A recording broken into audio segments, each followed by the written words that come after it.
എല്ലാവർക്കും നമസ്കാരം. കുറച്ച് ദിവസങ്ങളായിട്ട് നമ്മളെയൊക്കെ ആകെപ്പാടെ തളർത്തിക്കളഞ്ഞ ഒരു ന്യൂസായിരുന്നു അല്ലേ, ഷൈനി എന്ന് പറയുന്ന സഹോദരിയുടെയും കുഞ്ഞുങ്ങളുടെയും മരണം എന്ന് പറയുന്നത്. നമ്മൾക്കറിയാം, അവർക്ക് ആശ്രയിക്കുവാൻ ആരും ഉണ്ടായിരുന്നില്ല. ആരിലും അവർക്ക് ആശ്രയിക്കാൻ പറ്റിയില്ല. എല്ലാ ആശ്രയങ്ങളും അവർക്ക് അറ്റുപോയി എന്ന് മനസ്സിലായി കഴിഞ്ഞപ്പോഴാണ് അവരിങ്ങനെ ഒരു ദാരുണമായ മരണം തിരഞ്ഞെടുക്കുവാൻ ഇടയായി തീർന്നത് എന്നുള്ളത് നമ്മൾക്ക് മനസ്സിലാക്കുവാനായിട്ട് കഴിയും. അപ്പോൾ ഈ ഷൈനിയുടെ ഒരു ഭർത്താവിൻ്റെ അനിയനും കുടുംബവും ഒക്കെ അടുത്ത് താമസിക്കുന്നുണ്ട്. അവർ പോലും ഇവരുടെ വിഷയത്തിൽ ഇടപെട്ടു എന്നെനിക്ക് തോന്നുന്നില്ല. കാരണം അവസാനം അവരുടെ വീട്ടിൽ നിന്നാണ് ഷൈനിയുടെ അപ്പൻ വന്ന് വിളിച്ചുകൊണ്ട് പോയത്. എന്നാൽ ഈ കുറേ വർഷങ്ങളായിട്ട് ഷൈനി അവിടെ ദുരിതം അനുഭവിക്കുന്നുണ്ട് എന്നാണ് നമ്മൾക്ക് അയൽവാസികളുടെയും ഇന്നലെ ഒരു ബന്ധുവിൻ്റെ വീഡിയോ ഒക്കെ പുറത്ത് വന്നിട്ടുണ്ട്. അപ്പോൾ അവരൊക്കെ പറയുവാനായിട്ട് ഇടയായി തീർന്നത്, അതായത് ആ കുഞ്ഞുങ്ങൾ പോലും അവിടെ കിടന്നുകൊണ്ട് ഭയങ്കര ദുരിതം അനുഭവിക്കുകയാണ്. ആ കുഞ്ഞുങ്ങളുടെ നിലവിളിയൊക്കെ അവിടെ ഭയങ്കരമായിട്ട് നിൽക്കുകയാണ്. എൻ്റെ അമ്മേനെ കൊല്ലല്ലേ, അമ്മേനെ കൊല്ലല്ലേ എന്ന് പറഞ്ഞുകൊണ്ട് ആ കുഞ്ഞുങ്ങൾ നിലവിളിച്ചു എന്നുള്ള കാര്യങ്ങളൊക്കെ നമ്മൾ കേൾക്കുന്നുണ്ട്. അപ്പോൾ ആ കുടുംബത്തിൽ നടന്ന കാര്യം എന്തായിട്ടും തൊട്ടടുത്ത് താമസിക്കുന്ന ഈ അനിയനും ഫാമിലിക്കും അറിയുവാനായിട്ട് കഴിയും. അപ്പോൾ അവരതിനകത്ത് പ്രതികരിച്ചില്ല എന്നുള്ളത് ഭയങ്കര കുറ്റകരമായ കാര്യം തന്നെയാണ്. അവർക്ക് പ്രതികരിച്ചില്ല എങ്കിൽ അവിടെ വീട്ടിൽ പ്രതികരിക്കുവാൻ അവർക്ക് പറ്റിയില്ലായിരുന്നുവെങ്കിൽ അവർക്ക് എന്ത് ചെയ്യാമായിരുന്നു? പോലീസിലെങ്കിലും അവർക്ക് ഇൻഫോം ചെയ്യാമായിരുന്നു. കാരണം അവിടെ ഒരു സ്ത്രീയും കുഞ്ഞുങ്ങളുമാണ് ഉപദ്രവിക്കപ്പെടുന്നത്. അത് കണ്ടുകൊണ്ട് നിൽക്കുന്നതും കുറ്റകരമാണ്. കാരണം നമ്മൾക്കൊരു ഉത്തരവാദിത്വങ്ങളുണ്ടല്ലേ, ഓരോ പൗരനും ഓരോ ഉത്തരവാദിത്വങ്ങളുണ്ട്. ആ ഉത്തരവാദിത്വങ്ങളിൽ നിന്ന് നമ്മൾ ഒഴിഞ്ഞു നിൽക്കുന്നതൊക്കെ എന്താണ്, കുറ്റകരമായിട്ട് നമ്മൾ കണക്കാക്കേണ്ടി വരും. അപ്പോൾ അവരതിനകത്ത് ഇടപെട്ടോ ഇടപെട്ടില്ലയോ എന്നുള്ളത് ഒരു ക്വസ്റ്റ്യൻ മാർക്കായിട്ട് തന്നെ നിൽക്കുകയാണ്. ഓക്കെ, അതെല്ലാം അവിടെ നിൽക്കട്ടെ. നമ്മൾക്ക് പിന്നെ ഇതിനകത്തുനിന്ന് മനസ്സിലാകുന്ന കാര്യം എന്താണ്? ഇപ്പോൾ നമ്മളുടെ ഈ ഷൈനിയുടെയും കുഞ്ഞുങ്ങളുടെയും മരണം വിവരം വന്നതോടെ എല്ലാവരും പ്രതികരണവുമായിട്ടൊക്കെ എത്തിയിട്ടുണ്ടല്ലേ. ജാതി മത ഭേദമന്യം എല്ലാവരും ഇതിനെതിരെ പ്രതികരിക്കുന്നുണ്ട്. പ്രത്യേകിച്ച് ആ ഒരു സമൂഹം, അതായത് ആ ജ്ഞാനായ സമുദായത്തിൽപ്പെട്ടവർ തന്നെ നന്നായിട്ട് പ്രതികരിക്കുവാനായിട്ട് മുൻപോട്ട് ഇറങ്ങി വന്നിട്ടുണ്ട്. അവരെല്ലാം പ്രതികരിക്കുന്നുണ്ട്. അപ്പോൾ നമ്മൾക്ക് ഇതിനകത്ത് നിന്നൊക്കെ മനസ്സിലാക്കുവാൻ കഴിയുന്ന കാര്യം എന്താണ്? നമ്മളൊക്കെ പ്രതികരിക്കേണ്ട ഇടങ്ങളിൽ മൗനമായിട്ടിരിക്കുമ്പോഴാണ് പലപ്പോഴും എന്ത് പറ്റുന്നത്, ഈ ഇങ്ങനെ കൈവിട്ടു പോകുന്നത് അല്ലേ. പല കാര്യങ്ങളും നമ്മളുടെ ഒരു പ്രതികരണം കൊണ്ട് നമ്മൾക്ക് അവിടെ അടക്കാമായിരുന്ന പല വിഷയങ്ങളും നമ്മൾ മൗനമായിരിക്കുമ്പോഴാണ് പലതും ബ്രസ്റ്റായിട്ട് അത് മാറുവാനായിട്ട് പോകുന്നത് എന്ന് നമ്മൾക്ക് മനസ്സിലാക്കുവാനായിട്ട് കഴിയും. ഇപ്പോൾ നമ്മൾക്കറിയാം, ഈ ഷൈനിയുടെ വിഷയത്തിൽ ആരും അറിഞ്ഞില്ല അല്ലേ. സത്യമാണ്, ആർക്കും അത് മനസ്സിലാക്കുവാൻ പറ്റിയില്ല. അവർ ഇത്രയും കഷ്ടം അനുഭവിക്കുന്നുണ്ടായിരുന്നു. പല ഇടങ്ങളിലും കയറി ഇറങ്ങി അവർക്ക് ജോലി പോലും നിഷേധിക്കപ്പെട്ടു എന്നുള്ളതൊക്കെ ആരും എത്ര സീരിയസ് ആയിട്ട് ആരും അത് അറിഞ്ഞിരുന്നില്ല എന്നുള്ളത് വാസ്തവമായ കാര്യം തന്നെയാണ്. എന്നാൽ ഇപ്പോഴെങ്കിലും ആൾക്കാർ പ്രതികരിച്ചു തുടങ്ങിയിരിക്കുകയാണ്. അപ്പോൾ ഇതൊരു നല്ലൊരു തുടക്കം തന്നെയാണ്. എന്ന് വെച്ചാൽ സഭകളൊക്കെ ഉണരേണ്ട ഒരു സമയം തന്നെയാണ്. കാരണം നമ്മൾക്കറിയാം, ക്രിസ്ത്യാനികളെ സംബന്ധിച്ചിടത്തോളം എല്ലാ വിഭാഗത്തിലും, അത് കത്തോലിക്കരാകട്ടെ, ഇതര കത്തോലിക്ക വിഭാഗങ്ങളാകട്ടെ, പെന്തകൊസ്തുകാരാകട്ടെ, ബ്രദറൻകാരാകട്ടെ, CSIക്കാരാകട്ടെ, ആരുമാകട്ടെ, എല്ലാ ഇടങ്ങളിലും വിശ്വാസികൾക്ക് പ്രതികരിക്കുവാൻ ഭയമാണ്. അതിൻ്റെ ഒന്നാമത്തെ കാരണം ആത്മീയ നേതൃത്വത്തിലിരിക്കുന്നവർ പഠിപ്പിച്ചു വെക്കുന്നത് എങ്ങനെയാണ്? ഞങ്ങൾക്കെതിരെ പറഞ്ഞാൽ, ആത്മീയ നേതൃത്വത്തിലിരിക്കുന്നവർക്കെതിരെ പറഞ്ഞാൽ നിങ്ങളുടെ കുടുംബം ശപിക്കപ്പെടും, നിങ്ങൾ ശപിക്കപ്പെടും, അങ്ങനെയാണ് ഇങ്ങനെയാണെന്നൊക്കെ പറഞ്ഞുകൊണ്ടൊരു വല്ലാത്ത ഭയം വിശ്വാസികളുടെ ഉള്ളിലേക്ക് ഇവർ പണ്ട് തൊട്ടേ അടിച്ചേൽപ്പിച്ചിട്ടുണ്ട്. അതുകൊണ്ട് വിശ്വാസിക്ക് എന്താണ്, അതിൽ നിന്ന് പുറത്തു വരുവാനായിട്ട് കഴിയുന്നില്ല. ഒന്ന്. രണ്ടാമത്തെ കാര്യം, ഒരു വിഭാഗം ആൾക്കാർ നീതിക്ക് വേണ്ടിയും സത്യത്തിന് വേണ്ടി ഇറങ്ങിക്കഴിയുമ്പോൾ വിരലിലെണ്ണാവുന്ന കുറച്ചെണ്ണം എന്താണ്, അതിനെ പ്രതിരോധിച്ചു കൊണ്ട് നിൽക്കും. അതായത് കുറ്റക്കാരെ പ്രതിരോധിക്കുവാനായിട്ട് കുറച്ച് വിഭാഗം നിൽക്കും. അവർക്ക് വേണ്ടി നല്ലത് ചെയ്യുന്നവരാണോ? അല്ല. അതവരെ തകർക്കുവാൻ വേണ്ടിയിട്ടാണ് ഈ പ്രതിരോധവുമായിട്ട് ഇറങ്ങുന്നവർ. പ്രതിരോധത്തിൽ ഇറങ്ങുന്നവർക്കും എന്താണ്, അവർക്ക് വേറെ ഗൂഢലക്ഷ്യങ്ങൾ അവരുടെ പിന്നിലുണ്ട്. അതെല്ലാം അവിടെ നിൽക്കട്ടെ. അപ്പോൾ ഈ സഭകളിൽ എന്തെങ്കിലും വിഷയങ്ങൾ വന്നു കഴിയുമ്പോൾ ആത്മീയ നേതൃത്വത്തിലിരിക്കുന്നവരുടെ ഭാഗത്തുനിന്ന് വീഴ്ചകൾ വന്നു എന്ന് നമ്മൾക്ക് മനസ്സിലായി കഴിയുമ്പോൾ എന്ത് ചെയ്യണം? നമ്മൾ പ്രതികരിക്കുവാനായിട്ട് തയ്യാറാകണം. ഈ പ്രതികരണശേഷി നഷ്ടപ്പെടുന്നിടത്താണ് എന്ത് സംഭവിക്കുന്നത്? ഇതുപോലെയുള്ള അനിഷ്ട സംഭവങ്ങളും ദാരുണ സംഭവങ്ങളും ഒക്കെ നടക്കുവാനായിട്ട് കാരണമാകുന്നത്. കാരണം നമ്മൾക്കറിയാം, ഈ ഓരോ സഭകൾ പണ്ടൊക്കെ എന്ന് വെച്ചാലും എല്ലാവർക്കും ഒരു നല്ല ഒത്തൊരുമയായിരുന്നല്ലേ. എല്ലാ ക്രിസ്ത്യൻ കമ്മ്യൂണിറ്റികൾ എടുത്താലും ഭയങ്കര ഒത്തൊരുമയാണ്. ആത്മീയ നേതൃത്വത്തിലിരിക്കുന്നവരും വിശ്വാസികളും തമ്മിലാണെങ്കിൽ പോലും എന്താണ്, ഭയങ്കര ഒത്തൊരുമയാണ്. അവർ ഭയങ്കരമായിട്ട് സ്നേഹമാണ്, അവരെ കരുതുന്നവരാണ്, വിഷയങ്ങൾ അന്വേഷിക്കുന്നവരാണ്. എന്നാൽ ഇന്ന് ആർക്കും അതിനൊന്നും സമയമില്ല. എല്ലാവരും ഇന്നെന്താണ്, യജമാനൻ അടിയൻ എന്നുള്ള ഒരു ലെവലിലേക്ക് ഇന്ന് മാറിയിരിക്കുകയാണ്. കാരണം എന്താണ്, അളവില്ലാത്ത സ്വത്തുക്കൾ ഇന്ന് എവിടെ വന്നു കൂടിയിരിക്കുകയാണ്, ദേവാലയങ്ങളിൽ വന്നു കൂടുകയാണ്, കുമിഞ്ഞു കൂടുകയാണ്. അപ്പോൾ ഈ സ്വത്തുക്കൾ വന്ന് കൂടിക്കഴിഞ്ഞപ്പോഴത്തേക്കും എന്തായി, ദൈവത്തെ മറക്കുന്നു, മനുഷ്യനെ മറക്കുന്നു, മനുഷ്യത്വം മറക്കുന്നു, ദൈവസ്നേഹം മറക്കുന്നു, കൂട്ടായ്മ മറക്കുന്നു, എല്ലാം മറക്കുന്നു. പിന്നെ എന്താണ് ലക്ഷ്യം? എങ്ങനെയെങ്കിലും ഇനിയും പണം കിട്ടണം, കിട്ടിയത് പോരാ, ഇനിയും കിട്ടണം. ഈ ഒരു മനോഭാവമാണ് ഇന്ന് മിക്ക ആത്മീയ നേതൃത്വത്തിലിരിക്കുന്നവർക്കും ഉള്ളത്. അത് നമ്മൾക്ക് മനസ്സിലാക്കുവാനായിട്ട് കഴിയും. പണ്ടൊക്കെ എന്ന് വെച്ചാൽ എന്താണ്? പണ്ടൊക്കെ എന്ന് വെച്ചാൽ ഓരോ വീടുകളിലോട്ടും അല്ലേ ആത്മീയ നേതൃത്വത്തിലിരിക്കുന്നവർ ചെല്ലും, അവരുടെ വിഷയങ്ങളെ എല്ലാവരും കണ്ടുണരും, എന്താണ് പ്രശ്നങ്ങൾ. ഇപ്പോൾ ഷൈനയുടെ ആ ഒരു കുടുംബത്തിലേക്കും ഒത്തിരി ആൾക്കാരൊക്കെ പോയി, അവരുടെ സിസ്റ്റേഴ്സും ഒക്കെ അവിടെ പോയി കാര്യങ്ങൾ അന്വേഷിക്കുന്നുണ്ടായിരുന്നു, വിവരങ്ങൾ തിരക്കുന്നുണ്ടായിരുന്നു എന്നൊക്കെയാണ് അവരുടെ ഭാഗത്തു നിന്നുള്ള വിശദീകരണം. ഞാൻ ആ വിഷയമല്ല സംസാരിക്കുന്നത്, ഞാൻ പൊതുവെയുള്ള സഭയുടെ വിഷയമാണ് സംസാരിക്കുന്നത്. അപ്പോൾ എന്താണ്, ഇന്ന് സ്നേഹമൊക്കെ തണുത്തു പോയിരിക്കുകയാണ്. വിശ്വാസികൾക്ക് പോലും അങ്ങോട്ടും ഇങ്ങോട്ടും ഒന്നും സ്നേഹമൊന്നുമില്ല എന്നുള്ള കാര്യമൊക്കെ നമ്മൾക്ക് മനസ്സിലാക്കുവാനായിട്ട് കഴിയും. ഇനി ഇവിടെ നമ്മൾ മനസ്സിലാക്കേണ്ട ഒരു കാര്യമുണ്ട്.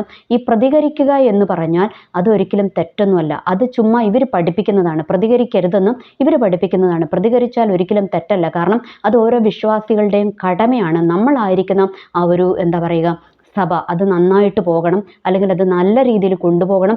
അതിനകത്ത് എന്താണ് ഒരു ദൈവനീതിക്ക് നിരക്കാത്തതൊന്നും സംഭവിക്കരുത് എന്നുള്ളതും നമ്മളുടെ ഓരോരുത്തരുടെയും ഉത്തരവാദിത്വമാണ്. ആ ഉത്തരവാദിത്വത്തിൽ നിന്ന് നമ്മൾ പുറകോട്ട് പോയി കഴിഞ്ഞാൽ അത് ദൈവസ്ഥാനത്തിൽ കുറ്റകരമാണ്. ഇപ്പോൾ ഞാൻ നേരത്തെ പറഞ്ഞു, ഷൈനിക്ക് വേണ്ടിയിട്ട് ഷൈനയുടെ ആ ഒരു നിലവിളിയും കുഞ്ഞുങ്ങളുടെ നിലവിളിയും കണ്ടിട്ട് മിണ്ടാതിരിക്കുന്നവരും എന്താണ് നിയമത്തിന് മുമ്പിൽ കുറ്റക്കാർ തന്നെയാണ് എന്ന് പറയുന്നത് പോലെ ദൈവസന്നിധിയിൽ നമ്മൾ എന്താണ് നമ്മളുടെ സഭകളിൽ നടക്കുന്ന അനീതികൾക്കെതിരെ നമ്മൾ ശബ്ദമുയർത്തിയില്ല എങ്കിൽ അത് ദൈവസന്നിധിയിൽ നമ്മളോട് കണക്ക് ചോദിക്കുന്ന കാര്യം തന്നെയാണ് എന്ന് നിങ്ങൾ മറക്കാതിരിക്കുക. ഇനി അടുത്തത് എനിക്ക് പറയുവാനുള്ളത്, നമ്മൾ വിചാരിക്കും യേശുക്രിസ്തു പഠിപ്പിച്ചിരിക്കുന്നത് ശരിയാണ്, ക്ഷമിക്കുവാനും സഹിക്കുവാനും ഒക്കെയാണ് പഠിപ്പിച്ചിരിക്കുന്നത്. പക്ഷേ യേശുക്രിസ്തു പ്രതികരിക്കേണ്ട ഇടങ്ങളിൽ പ്രതികരിച്ചിട്ടുണ്ട് എന്നുള്ളത് നമ്മൾക്ക് മനസ്സിലാക്കി തരുന്നൊരു വചനഭാഗമാണ് മത്തായിയുടെ സുവിശേഷം 21-ാം അധ്യായം. അതിനകത്ത് നമ്മൾക്ക് കാണുവാനായിട്ട് കഴിയും, യേശുക്രിസ്തു യെരുശലേം ദേവാലയത്തിലേക്ക് ചെന്നു. അവിടെ ആട് പ്രാവ് ഇങ്ങനെയൊക്കെ വിൽക്കുന്നവരെയും പിന്നെ നാണയമാറ്റക്കാരുടെ നാണയങ്ങളൊക്കെ തട്ടിത്തെറിപ്പിച്ച് യേശുക്രിസ്തു എന്ത് ചെയ്തു? ആ യെരുശലേം ദേവാലയത്തെ ശുദ്ധീകരിക്കുന്നത് നമ്മൾക്കവിടെ വായിക്കുവാനായിട്ട് സാധിക്കും. എന്നിട്ട് ദൈവം എന്താ പറഞ്ഞിരിക്കുന്നത്? ദൈവം പറഞ്ഞിരിക്കുകയാണ്, എൻ്റെ ആലയത്തെ പ്രാർത്ഥനാലയം എന്നറിയപ്പെടും, അതിനെ നിങ്ങൾ കള്ളന്മാരുടെ ഗുഹയാക്കി മാറ്റിയിരിക്കുകയാണ്, അല്ലെങ്കിൽ അതിനെ നിങ്ങൾ കച്ചവട സ്ഥലമാക്കി മാറ്റിയിരിക്കുകയാണ് എന്നാണ് അവിടെ പറഞ്ഞിരിക്കുന്നത്. അവിടെ നമ്മൾ നോക്കുമ്പോൾ നമ്മൾക്കറിയാം എല്ലാം ആത്മീയമാണെന്നാണ് പുറത്തുനിന്ന് നോക്കുന്ന ഒരു വ്യക്തികൾക്ക് മനസ്സിലാകുന്നത്. കാരണം ആട് പ്രാവ് ഒക്കെ എന്തിനാണ്?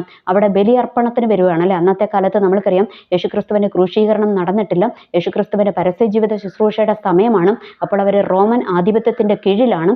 അപ്പോൾ ഈ റോമൻ ആധിപത്യത്തിൻ്റെ കീഴിലിരിക്കുമ്പോൾ ഇവർക്ക് എന്താണ്? പല സ്ഥലങ്ങളിൽ നിന്നുള്ള യഹൂദന്മാർ, ചിതറിപ്പോയിരിക്കുന്ന യഹൂദന്മാരുണ്ടല്ലേ, അപ്പോൾ അവരൊക്കെ തിരിച്ചങ്ങോട്ട് വരും. അങ്ങോട്ട് വന്നിട്ട് അവരവിടെ ബലി അർപ്പിക്കുവാനായിട്ട് വരും. അപ്പോൾ ഇവർക്ക് ദൂരെ നിന്ന് യാത്ര ചെയ്ത് വരുമ്പോൾ എന്താണ്, ഇവർക്ക് പ്രാവിനെയോ ആടിനെയോ ഒന്നും ചിലപ്പോൾ ഇവരുടെ കയ്യിൽ കരുതുവാൻ ഇവർക്ക് സാധിച്ചു എന്ന് വരില്ല.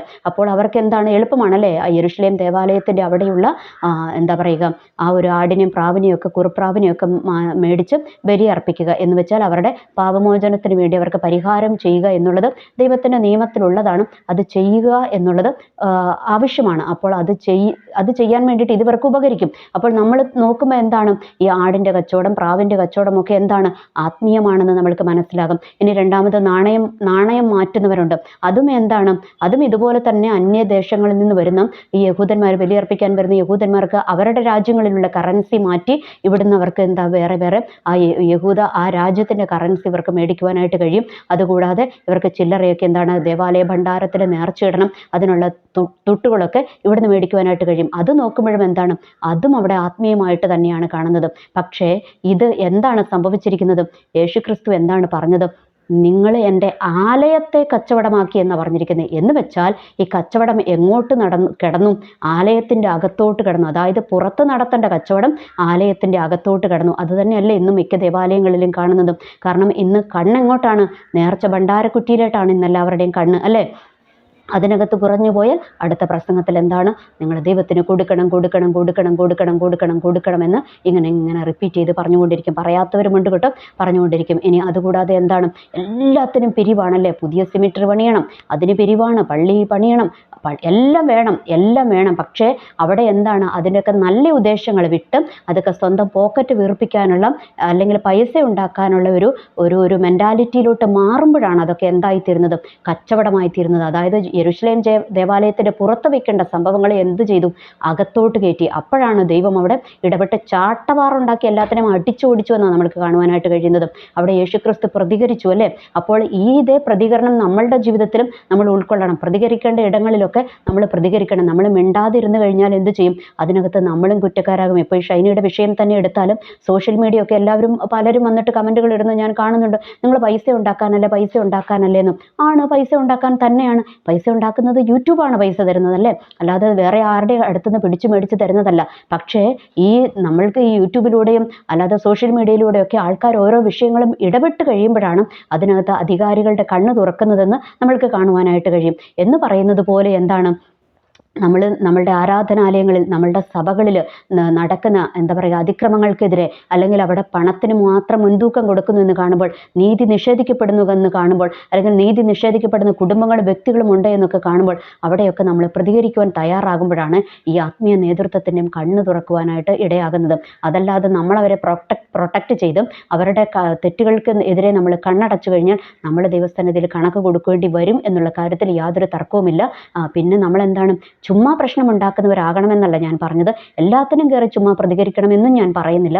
പ്രതികരിക്കേണ്ട ഇടങ്ങളിൽ നമ്മൾ മൗനമായിരിക്കാതെ പ്രതികരിക്കണം. അല്ല എങ്കിൽ നമ്മൾ എന്താണ്, നമ്മളുടെ ആലയം അല്ലേ, നമ്മളുടെ ദൈവത്തിൻ്റെ ആലയത്തിൽ നമ്മൾ എന്തിനാണ് ചെല്ലുന്നത്? പ്രാർത്ഥിക്കുവാനാണ് ചെല്ലുന്നത് അല്ലേ. പ്രാർത്ഥനയും അവിടുന്ന് നമ്മൾക്ക് ആശ്വാസമാണ് കിട്ടേണ്ടത്.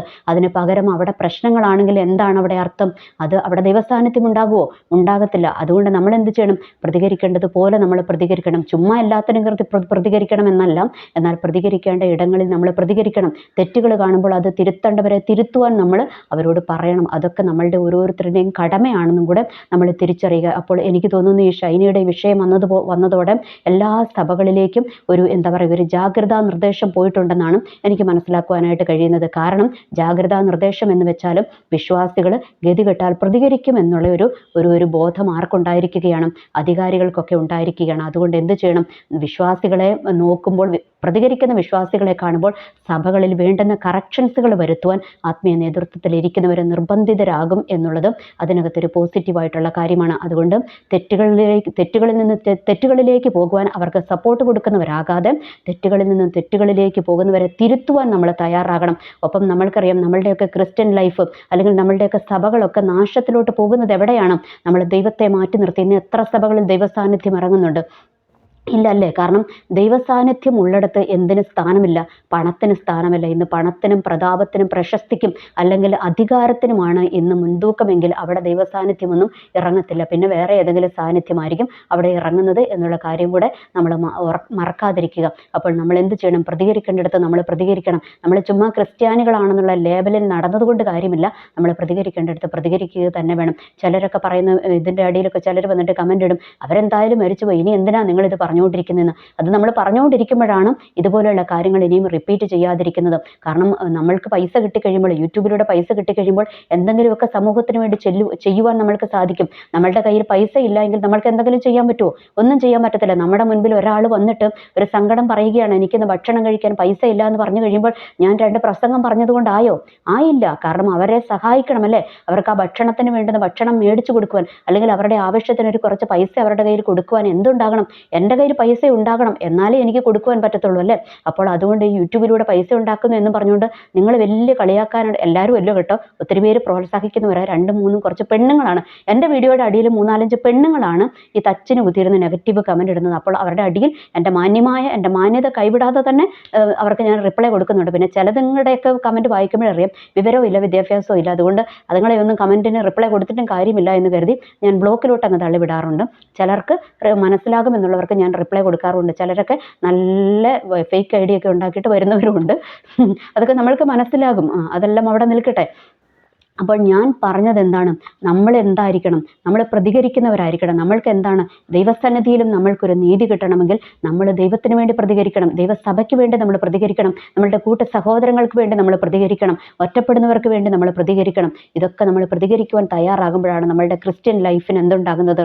ഒരു മൂല്യം ഉണ്ടാകുന്നത്. അല്ലാതെ കർത്താവെ എല്ലാം ഇങ്ങോട്ട് തരണേ, എനിക്കും എൻ്റെ കുടുംബത്തിനും എൻ്റെ കുഞ്ഞുങ്ങൾക്കും എല്ലാം ഇങ്ങോട്ട് തരണേ എന്ന് പറഞ്ഞുകൊണ്ടിരുന്നാലൊന്നും ഒന്നും കിട്ടത്തില്ല കേട്ടോ. കാരണം ദൈവത്തിന് വേണ്ടി എന്തെങ്കിലുമൊക്കെ ചെയ്യാൻ നമ്മൾ മുൻപിട്ടിറങ്ങണം. അപ്പോൾ ദൈവത്തിന് വേണ്ടി ചെയ്യുക എന്ന് പറഞ്ഞാൽ എന്താണ്? അതാണ് ദൈവത്തിൻ്റെ വചനം പറഞ്ഞിരിക്കുന്നത്. കാണപ്പെടുന്ന സഹോദരനെ സ്നേഹിക്കുവാൻ കഴിയാത്ത നിനക്ക് എങ്ങനെയാണ് കാണപ്പെടാത്ത ദൈവത്തെ സ്നേഹിക്കുവാൻ കഴിയുന്നത്? എന്ന് വെച്ചാൽ നമ്മുടെ മുൻപിലുള്ള ഓരോ വ്യക്തികളെ നമ്മൾക്ക് കാണുവാനായിട്ട് കഴിയണം. ഒറ്റപ്പെടുന്നവരെ കാണുവാൻ, അത് അല്ലെങ്കിൽ അവർക്ക് എന്താ പറയുക ഒരു നേരത്തെ ഭക്ഷണം മേടിച്ചു കൊടുക്കുവാൻ. അപ്പോൾ കുറേ പേര് ചോദിക്കും, നീ അത് ചെയ്യുന്നുണ്ടോയെന്ന്. ഞാനത് ചെയ്യുന്നുണ്ട്, ഇനി എനിക്ക് ചെയ്യുവാനും പറ്റും. എന്ന് വെച്ചാൽ ഞാൻ ഒത്തിരി പൈസ എൻ്റെ കയ്യിലൊന്നുമില്ല, എന്നെ കൊണ്ട് പറ്റുന്നത് പോലെയൊക്കെ മുൻപിൽ കാണുന്നവർക്ക് അത്രയും അത്യാവശ്യമാകുന്നവർക്ക് ഞാൻ കൊടുക്കാറുണ്ട്. അത് സമൂഹത്തിൻ്റെ മുൻപിൽ ഇങ്ങനെ കാണിക്കാൻ ഞാൻ താല്പര്യപ്പെടുന്നുമില്ല. ഇനി എന്തായാലും കുറച്ചൊക്കെ കാണിക്കും. കുറച്ച് കഴിഞ്ഞിട്ട് യൂട്യൂബിൽ നിന്നൊക്കെ പൈസയൊക്കെ കിട്ടിക്കഴിയുമ്പോൾ ഞാനത് കാണിക്കും. കാരണം അത് എല്ലാവരുടെയും പൈസയാണല്ലേ, നമ്മളുടെയൊക്കെ കൂട്ടായ്മയുടെ പൈസയാണ്. അതുകൊണ്ട് ഞാനത് കാണിക്കും. അപ്പോൾ നമ്മൾ എന്ത് ചെയ്യണം? മറ്റുള്ളവരെ സഹായിക്കുന്നവരുമായിരിക്കണം, ഒപ്പം എന്താണ്, ദൈവത്തോട് പ്രാർത്ഥിക്കുന്നവരും ദൈവത്തോട് ഭക്തിയുള്ളവരുമായിരിക്കണം, ഒപ്പം നമ്മൾ പ്രതികരിക്കുന്നവരുമായിരിക്കണം. കാരണം ആലയ ശുദ്ധീകരണം ദൈവം നടത്തിയതാണ്. അതിപ്പോൾ ഇനി ദൈവം വന്നിട്ടല്ല ചെയ്യുന്നത്, ഇനി നമ്മളെയാണ് അത് ഏൽപ്പിച്ചിരിക്കുന്നത് എന്നുള്ളത് നമ്മൾ മനസ്സിലാക്കുക. ദൈവത്തിൻ്റെ ആലയമാണ്, അത് വിശുദ്ധ സ്ഥലമാണല്ലേ. ആ വിശുദ്ധ സ്ഥലത്തിൻ്റെ വിശുദ്ധി പോകാതെ സൂക്ഷിക്കേണ്ടത് നമ്മളുടെ ഓരോരുത്തരുടെയും കടമയാണ്. ആത്മീയ നേതൃത്വത്തിൽ ഇരിക്കുന്നവരെ തൊട്ട് ഏറ്റവും താഴെയെന്ന് കണക്ക് കൂട്ടുന്ന വിശ്വാസികളുടെ വരെ കടമയാണ് എന്താണ്, ദൈവത്തിൻ്റെ ആലയത്തിൻ്റെ വിശുദ്ധി പോകാതെ സൂക്ഷിക്കുക എന്നുള്ളത്. എനിവേ, എല്ലാവർക്കും നല്ലൊരു ദിവസം ആശംസിക്കുന്നു. നന്ദി, നമസ്കാരം.